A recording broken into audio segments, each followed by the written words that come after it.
It started as an ordinary day, but within minutes, the air turned heavy with tension. A quiet girl walked into the crowded station, her old backpack hanging loosely on her shoulders. She didn't speak much, didn't look anyone in the eye, and that alone made her stand out. Some people whispered, some grew suspicious, and soon the group surrounding her decided to see what she was hiding. They pulled the backpack from her, expecting to find nothing more than books or scraps of food. But the moment they unzipped it, everything changed. Inside was something that made their hands tremble. A metal, but not just any metal. It was old, heavy, and carried markings no one recognized, symbols that seemed almost impossible to exist. In this time, the silence that followed was chilling. Who was this girl? Why did she have something that looked like it came from another era, something that even historians would call impossible? Her eyes didn't flinch. She didn't fight back or try to explain. Instead, she simply watched as fear and confusion spread across their faces. That single object in her bag had flipped the entire situation suddenly. She wasn't the one being questioned. They were. What was the story behind that medal? Why did it look like it belonged to a forgotten war, one that no one dared speak about? The crowd didn't know whether to return the backpack or run. They had stripped away her only possession, but in doing so, they had uncovered a mystery far bigger than they could handle. And just when one of them tried to speak, she finally whispered a single line that froze everyone in place. Words that hinted at a secret no one was ready to hear. The girl's whisper was so soft that they almost didn't catch it. But the few words she spoke carried a weight that made everyone's skin crawl. It wasn't just what she said, it was how she said it, with a calmness that didn't belong to someone her age. No one knew her name. She had appeared in the town only a few weeks ago, walking the streets like a shadow, never asking for help, never revealing where she came from. Some thought she was just another traveler passing through. But now, staring at that strange medal, they realized she was anything but ordinary. The medal itself was unlike anything they had seen before. It wasn't shiny or new. It looked ancient, worn down by time, yet somehow untouched by rust. There were markings along the edge, symbols that didn't belong to any known language. One of the men held it closer to the light, his hands shaking, and muttered that it looked like something out of a forgotten legend. The kind of relic you'd only hear about in stories of lost armies and battles erased from history. The girl didn't take her eyes off them. Her gaze was steady, almost challenging, as if daring them to ask the wrong question. Every second felt heavier, as if the air itself was holding its breath. Some of the group began to step back, unsure if they had stumbled into something far beyond their understanding. Was she protecting this medal, or was the medal protecting her? Nobody could explain why their instincts told them not to touch it again. And when she finally reached out her hand, waiting for the medal to be returned, an uneasy silence fell because deep down, they knew this was only the beginning of something they weren't ready to face. One of the men, a shopkeeper named Imran, refused to hand the medal back. His curiosity had turned into a strange kind of fear mixed with fascination. "Where did you get this?" he asked, his voice unsteady. The girl didn't answer, but her expression tightened. For a moment, her silence said more than words ever could. She wasn't just holding on to a secret, she was protecting it with everything she had. The crowd shifted uneasily, torn between wanting to know the truth and wanting to walk away before they uncovered something they couldn't explain. Among the onlookers was Sarah, a young woman who had seen the girl several times near the old railway tracks. She remembered spotting her staring at the abandoned station late at night, as if waiting for someone who would never come. Sarah stepped forward, her voice softer than the others. "Is it from there, the old tracks?" she asked. Girl's eyes flickered for the first time, almost like a warning. No one else noticed, but Sarah didn't. It was enough to send a shiver down her spine. The tension grew heavier as whispers started circling through the group. Some said the metal looked military, but others argued it wasn't from any known army.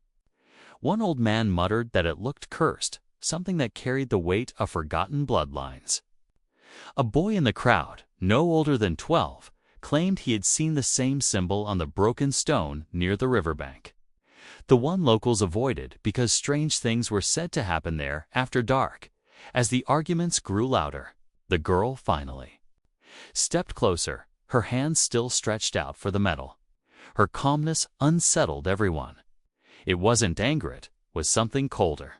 Like she already knew what would happen if they didn't give it back. The air seemed to thicken as Imran tightened his grip on the metal, his knuckles turning white. "We deserve to know the truth," he said, his voice louder now, trying to mask the unease creeping into him.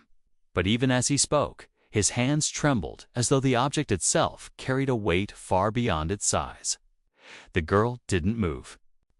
But there was something in her eyes, an unspoken warning, as if taking the wrong step would unleash something none of them could control. Sarah felt it too. The more she looked at the metal, the more she was convinced it wasn't just a piece of metal.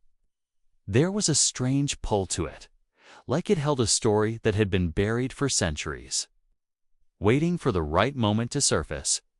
"Imran," she said quietly, "give it back to her." But her voice was drowned out by the murmurs of the crowd, each person voicing their own theories, some calling it treasure, others swearing it was a relic of an old war that history had erased. The girl's silence was becoming unbearable. Then, almost without warning, the wind outside howled, slamming the door of the station shut with a sharp crack. Everyone froze. It was just a gust, they told themselves, but it felt like more than that, like the world itself was reacting to their hesitation. Imran looked down at the metal in his hand, and for a split second, he thought he saw something shift on its surface symbols, glowing faintly, as though alive. His breath hitched. Sarah gasped, taking a step back, while the boy who had mentioned the riverbank stumbled away in fear. The girl finally spoke, her voice low but steady. "You don't understand what you're holding," she said, "and if you don't let go, it will choose for you." The moment her words sank in, a strange vibration seemed to ripple through the room, subtle at first, but enough to make the glass windows hum. Imran's hands stiffened, as if the metal had suddenly grown heavier, almost refusing to leave his grasp. His eyes widened. He was no longer holding it. It felt as though the metal was holding him. "What do you mean it will choose?" he asked, his voice cracking. But before the girl could respond, a sharp metallic sound echoed from outside, like chains dragging across the pavement. Sarah turned toward the sound and froze. A shadow moved beyond the station door, slow and deliberate, as if it was circling them. "Who else is out there?" she whispered, her voice trembling. No one answered. The group instinctively drew closer, all eyes darting between the door and the girl, who stood motionless, her expression unreadable. Then, out of nowhere, the metal began to emit a faint pulse of light, beating like a heartbeat. In Imran's palm, everyone stepped back, their fear breaking into panic. One man muttered a prayer under his breath, while the boy hid behind Sarah's arm. It wasn't just a relic anymore, it was alive in some way, reacting to their presence. The girl finally broke her silence, her tone sharper this time. "You've awakened it," she said. "And now it's not just me you need to fear." Her words cut through the noise like a blade. Before anyone could speak, the station lights flickered and died, plunging them into darkness. Outside, the dragging sound grew louder, closer, and unmistakably real. Something or someone was coming for the metal, and they all knew it wasn't going to ask politely. The dragging sound outside stopped as suddenly as it had started, leaving only the sound of everyone's breathing in the dark. Imran clutched the metal tighter, his fear now mixed with regret.